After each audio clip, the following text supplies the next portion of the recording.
Good evening, and welcome to my show. Watch it freely, and of your own free will. I am your humble host, Count Vigostein. There has been a debate since the dawn of time that has shriveled the spines of the bravest men. What's better, zombies or vampires? Well, my children of the night, I propose the question, why not both? Because tonight's film explains that you can simply combine the two into one terrifying concoction. That film being The Last Man on Earth. The Last Man on Earth is based on the Richard Matheson novel I Am Legend. In fact, Matheson was a co-writer on this film. It stars the delightfully charismatic and sinister Vincent Price in the role of Bob Morgan, who is the titular Last Man on Earth. He readies himself each morning for a battle in the evening against haunting vampires. Or are they zombies? Anyway, most of the film is Morgan doing his daily chores while we cut to a tediously long flashback, as well as two subplots, one involving a dog and the other a woman named Ruth. What is causing these vampire-zombie hybrid attacks? A pandemic! A very contagious, deadly pandemic. This film was truly ahead of its time. The first thing that pops into my twisted mind are the opening credits. It's creepily quiet, but after Morgan relates his plans for the day, the music blares ungodly orchestral sounds that will shrink the eardrums of mortals everywhere. It's really quite amusing that as the music plays, Morgan does nothing but sip his drink or do his chores. The movie is just Morgan doing very mundane things. Another day to live through. Better get started.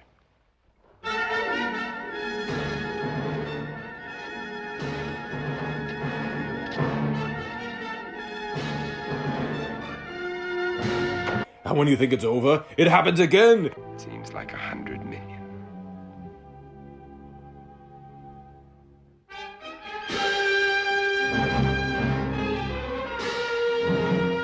Which reminds me, my fellow ghouls, I have yet to have my nutritious meal of Count Chocula, if you'll excuse me.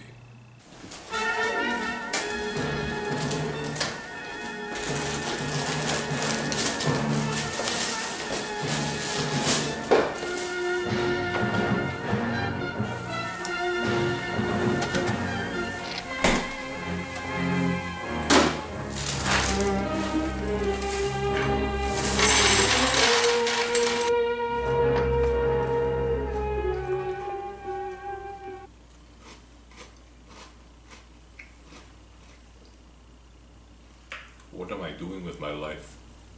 But let us not dilly-dally any further, my fellow fiends. Let us talk about the monsters. These devilish devils seem to be normal people in beaten-up clothing and some eyeshadow, and a main contention I have is if they are zombies or vampires.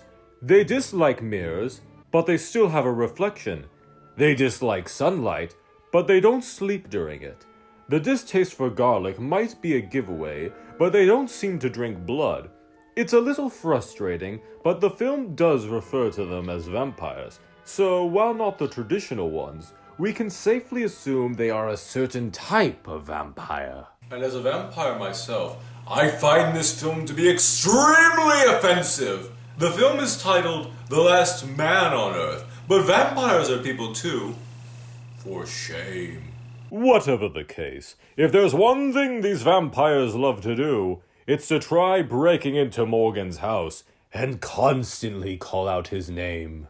Morgan, Morgan, it's Morgan. Morgan, do you hear Morgan? Morgan. It happens again and again and again to the point where you will dread hearing the accursed name of Morgan. At times like this, I must ask, what is even the goal of these vampires? Why not ask them what they want? Anywho, during one of these wretchedly insistent attacks, Morgan puts on a projector to watch family videos, which suspiciously looks like footage from anything other than a projector. But he does love videos with monkeys in them. Boy, I can relate to that.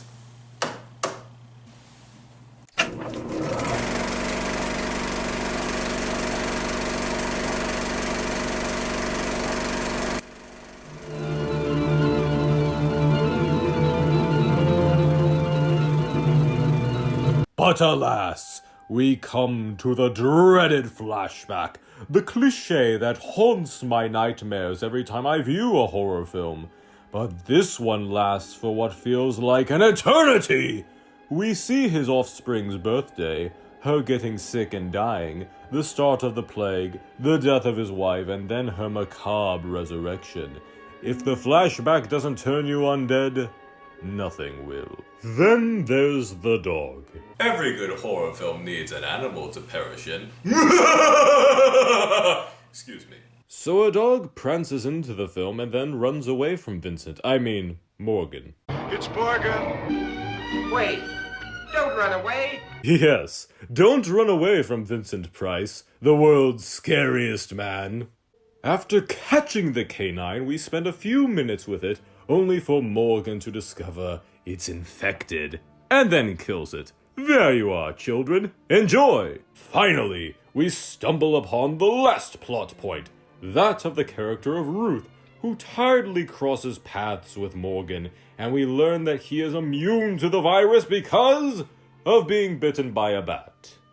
Or perhaps it's because a long time ago when I worked in Panama, I was bitten in my sleep by a bat. My theory is that the bat had previously acquired the vampire germ. By the time it entered my blood, it had been strained and weakened by the bat system. As a result, I have immunity.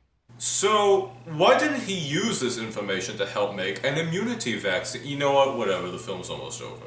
Ruth, it turns out, is part of a group of people who are keeping the virus at bay through a drug, and her kind wish to start the planet over and kill both the vampires and poor old Vincent Price. Morgan. It's Morgan. Even though he was kind enough to cure her, what a shame. They do just that as Morgan dies at church, how very Jesus of him, and selfishly declares himself to be the last man on earth, and the others freaks. I'm a man. The last man. That was The Last Man on Earth, an inconsistent film that seems tired of its own plot from time to time, but has some ideas which are very relevant in these trying times. But now, my frightful friends, we have come to the rating. We have zombie-vampire hybrids, Vincent Price, a dead dog, Vincent Price, a post-apocalypse, Vincent Price, and one tired yet captivating Vincent Price. I decree it to be given 3 skulls out of 4. That is all. Happy Halloween, my fellow fiends. Now, if you'll excuse me, I have to see what annual skit is going to happen next.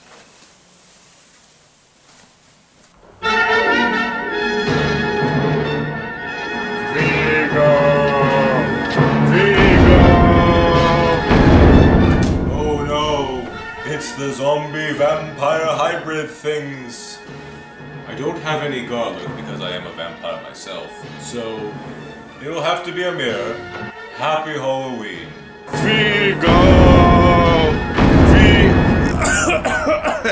Hey, it's the IRS. We gotta take you back to Transylvania because you claim to be a vampire, but you're not really a vampire, so, come out with your hands up.